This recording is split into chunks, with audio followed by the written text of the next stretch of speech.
नमस्कार दोस्तों, आज की इस वीडियो में जानेंगे डबल टॉप पैटर्न क्या है, जिसे एम पैटर्न भी कहते हैं। तो इस वीडियो में समझते हैं। सबसे पहले ये कब बनता है, जब मार्केट डाउन ट्रेंड से ऊपर जा रही है। मतलब यहाँ पे क्या हो रहा है, बायर खरीदते मार्केट को ऊपर ले जा रही है और वहाँ पे प्रॉफिट बुक हो रहा है। अब यहाँ पे क्या हो रहा है, सेल हो रहा है। तो सेलर यहाँ पे एक्टिवेट हो गया। अब ये मार्केट को नीचे ला रहा है। फिर यहाँ पे कुछ देर मार्केट नीचे आती है, यहाँ से बायर फिर एक्टिवेट होता है। फिर जो पहला पॉइंट है उसके आसपास, इसके ऊपर या इसके नीचे, फिर सेलर जो है एक्टिवेट हो जाता है और मार्केट को फिर नीचे की तरफ लेके आता है। तो इसको डबल टॉप पैटर्न कहते हैं, डबल टॉप पैटर्न बोलते हैं। तो ये कब बनता है, जब मार्केट अप ट्रेंड की ओर जा रही हो, बाइंग जोन अधिक हो और कुछ समय बाइंग होने के बाद जब सेलर एक्टिवेट हो जाता है। मतलब क्या, इससे पहले इसका प्रीवियस रिकॉर्ड क्या है, उसके हिसाब से वहाँ सेलर एक्टिवेट हो जाता है और मार्केट को फिर नीचे लेकर आता है। फिर बायर एक्टिवेट हो जाता है, मार्केट को फिर नीचे लेकर आता है। तो ये डबल टॉप, ये पहला टॉप हो गया। ये पहला टॉप यहाँ पे बनाए हैं। मार्केट क्या हुआ, ये अप ट्रेंड की ओर जा रही है।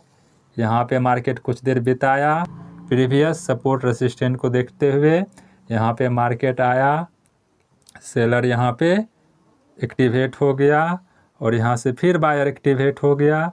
फिर यहाँ आया, फिर सेलर एक्टिवेट हो गया। यहाँ आके अब जो है ये प्रीवियस वाली लाइन है, ये प्रीवियस बाइंग जोन, इसको जैसे ही ब्रेकआउट करती है, दो तरीक़ा से ब्रेकआउट होगा। या तो मार्केट यहाँ कुछ देर कंसोलिडेट होगा, तब जाके ब्रेकआउट होगा, या मार्केट जैसे ही ब्रेकआउट होता है, ये मार्केट जैसे ही ब्रेकआउट हुआ, रिट्रेस होगा, तब एंट्री का प्लान यहाँ पे एंट्री का प्लान बनता है। तो ये क्या हो गया, टॉप 1, ये टॉप 2, इसी को बोलते हैं डबल टॉप एम पैटर्न। ये एम की तरह दिखता है। तो जैसे ही ये नेक लाइन, इसको बोलते हैं नेक लाइन, ये नेक लाइन को ब्रेक करता है, रिट्रेस होगा, तब एंट्री करेंगे, पहला कंडीशन। दूसरा कंडीशन, मार्केट यहाँ आके कंसोलिडेट होता है, उसके बाद ब्रेक करता है, तब एंट्री। अब स्टॉप लॉस की बात कहाँ होगा, तो स्टॉप लॉस, पहला स्टॉप लॉस यहाँ होगा एसएल और दूसरा स्टॉप लॉस यहाँ होगा एसएल, ये वाली पॉइंट पे एसएल। अब दो स्टॉप लॉस क्यों लेते हैं, क्योंकि मार्केट में ट्रेडिंग होता है, जब फ्यूचर एंड ऑप्शन ट्रेडिंग करते हैं तो उसमें लॉस काफ़ी बड़ा हो जाता है। तो ये अपने रिस्क रिवार्ड के हिसाब से लॉस को मैनेज करके चल सकते हैं। जनरली स्टॉक में क्या करते हैं, ये वाली बॉटम टॉप के आसपास स्टॉप लॉस लगाते हैं और फ्यूचर ऑप्शन में यहाँ पे स्टॉप लॉस लगाते हैं। तो वो जब आप प्रैक्टिस करेंगे, चार्ट को रीड करना सीख जाएंगे, मार्केट को बिहेवियर को समझना सीख जाएंगे, तो स्टॉप लॉस आप उसको लगा सकते हैं। तो ये सिर्फ चार्ट पैटर्न की ही मदद से नहीं, कितने टाइम फ्रेम है, टाइम फ्रेम को देखते हैं, कैंडल स्टिक को देखते हैं, मार्केट की बिहेवियर को समझते हैं, ट्रेंड क्या है, up trend, down trend, sideways, कौन सी मार्केट है। यदि ये आप नहीं देखें तो ये वीडियो देख लीजिए, समझ में आ जाएगा। ये बियरिश रिवर्सल क्या होता है, उस पर भी ऑलरेडी ये चार्ट क्या है, चार्ट कितने प्रकार के होते हैं, उसमें चर्चा ऑलरेडी रिवर्सल के विषय में किया हुआ है। तो ये बियरिश रिवर्सल है, बियरिश मतलब बुल पॉजिटिव, बियरिश निगेटिव, तो ये निगेटिव सिग्नल दिखाती है। तो एक बार इसको और समझते हैं। डबल टॉप, जिसे एम पैटर्न कहते हैं, कब होगा, जब मार्केट अप ट्रेंड की ओर जा रही हो, ऊपर की ओर जा रही हो, जाते जाते वहाँ पे क्या होता है, बाइंग जोन, मतलब बायर अब हारने लगता है और सेलर एक्टिवेट हो जाता है। तो मार्केट को नीचे लेकर आता है, कुछ देर मार्केट नीचे आता है, फिर बायर एक्टिवेट हो जाता है, मार्केट को लेके जाता है डबल ये पहले वाले टॉप के आसपास या ऊपर या नीचे, फिर यहाँ पे बायर हारने लगता है और सेलर एक्टिवेट हो जाता है, मार्केट को यहाँ लेकर आता है। तो मार्केट कुछ देर ये वाली जो बाइंग जोन है, जिस यहाँ से लाइन खींचते हैं, इसको नेक लाइन बोलते हैं, यहाँ पे मार्केट कुछ देर बिताती है, मतलब कंसोलिडेट होती है। या ये वाली लाइन को बिताने के बाद जैसे ही ये नेक लाइन को क्रॉस करती है, ये क्रॉस करेगी, रिट्रेस, मतलब कुछ कैंडल बना के रिट्रेस होगा, तब यहाँ पे एंट्री का प्लान करते हैं। ये वाली ट्रेंड लाइन ब्रेक होगा तब।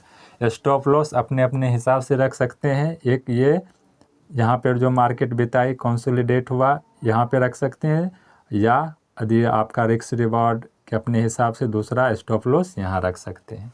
अब टारगेट की बात करें तो ये टॉप वाली जो लाइन है और नेक लाइन के बीच की जितना ये दूरी है वो टारगेट हो जाता है। मतलब ये वाला डिस्टेंस जितना होगा नीचे, वो मेरा टारगेट हो जाएगा।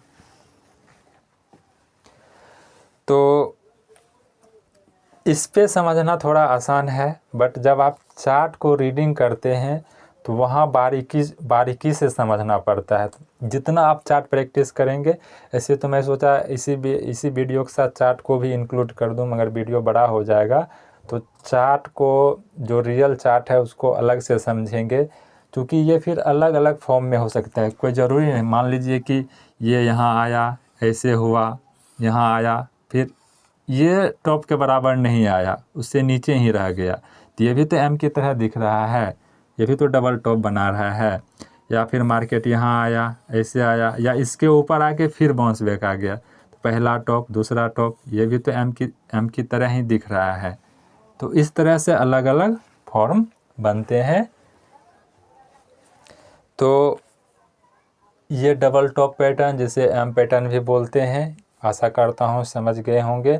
इसको डिटेल्स में और चार्ट पैटर्न के मदद से समझेंगे। ये बैंक निफ्टी और निफ्टी में खूब प्ले होता है। तो आप बैंक निफ्टी को चार्ट जब ओपन करेंगे तो ये वाला चार्ट आप देखने की कोशिश करेंगे तो ये आपको सीखने को मिलेगा। 15 minute, 5 minute, 1 minute, 2 minute, 3 minute, 1 hour, 1 day, 1 week, 1 month, ये सब पे चार्ट बनते हैं। तो आप यदि टाइम क्या है, टाइम फ्रेम क्या होता है, इस पे भी अलग से वीडियो बना दिया हूँ, यदि नहीं देखे हैं तो देख लीजिए। आप किस टाइम फ्रेम पे ट्रेड करते हैं, उस टाइम फ्रेम पर इसको देखिए, चार्ट को ऑब्जर्व कीजिए। जितना करेंगे उतना ये आपको फ़ायदा मिलेगी ट्रेड करने में। और जब ट्रेड लेते हैं तो सिर्फ चार्ट के ही मदद से आप ट्रेड नहीं लेंगे, कैंडल स्टिक देखेंगे, मार्केट की बिहेवियर को समझेंगे, अपने साइकोलॉजी पे काम करेंगे, up trend, down trend, sideways, ये सब चीज़ मिला के तब जाके कहीं पॉजिटिव रिजल्ट देती है चार्ट पैटर्न। आगे कंप्यूटर स्क्रीन पे यहाँ देखते हैं चार्ट पैटर्न, एम पैटर्न का निर्माण कैसे करती है, कैसे होती है। सबसे पहले ये निफ्टी का चार्ट पैटर्न लिए हैं, 5 मिनट के टाइम फ्रेम है। देखो यहाँ से ड्रॉ किए, एम पैटर्न कैसे बन रहा है, देखो एम पैटर्न बना। एंट्री एग्जिट का जो डिस्कस किए हैं उस हिसाब से एंट्री एग्जिट करेंगे। फिर देखो आगे यहाँ ड्रॉ किए, देखो एम पैटर्न बन गया, एंट्री एग्जिट, देखो कितने बनेंगे इस पे। इस तरह से जब आप चार्ट पैटर्न को देखने लगते हैं ना, ढेर सारे चार्ट पैटर्न बनते हैं। जितना आप प्रैक्टिस करते हो उतना आप चार्ट पैटर्न का आपको अनुभव हो जाता है, एक्सपीरियंस हो जाएगा। तो इसमें कुछ ही चार्ट पैटर्न बना के देखे हैं। इस पे अलग से निफ्टी और बैंक निफ्टी दोनों पे डिटेल्स में और चार्ट पैटर्न कैसे बनता है उस पर चर्चा करेंगे। अब इसको चार्ट पैटर्न ये कैंडल स्टिक से लिए, अब इसको लाइन के मदद से देखेंगे। देखिए लाइन वाला लिए, लाइन पे स्पष्ट दिखेगा चार्ट एम पैटर्न। देखो हम पहले ही बोले कि ये कोई ज़रूरी नहीं कि एम की ही तरह दिखे, ऊपर नीचे भी हो सकता है। देखो यहाँ भी बना, यहाँ भी बना, कितने बन रहे हैं एम पैटर्न देखो। और देखो देखो चार्ट से जब लगाव हो जाएगा ना तो आप देखो यहाँ भी बन रहा है। देखो जितना प्रैक्टिस करते हैं उतना आप एक्सपीरियंस गेन करते हैं। देखो कैंडल स्टिक, देखो लाइन वाले पे थोड़ा स्पष्ट दिख जाता था, कैंडल पे जब आप कंटिन्यू करने लगते हैं तो आपको समझ में आ जाएगा। देखो यहाँ भी बन रहा है, क्या बनता है, नीचे से जाता है मार्केट, ऊपर टॉप पे बनता है, सेलर एक्टिवेट हो जाता है। देखो यहाँ भी बना, बायर कमज़ोर पड़ने लगता है, सेलर एक्टिवेट होने लगता है, यहाँ भी बना। तो इस तरह से ढेर सारे बनेंगे। तो इस वीडियो में ज़्यादा डिस्कस नहीं करेंगे, इस वीडियो में इतना तक ही। तब तक के लिए जय हिंद, धन्यवाद।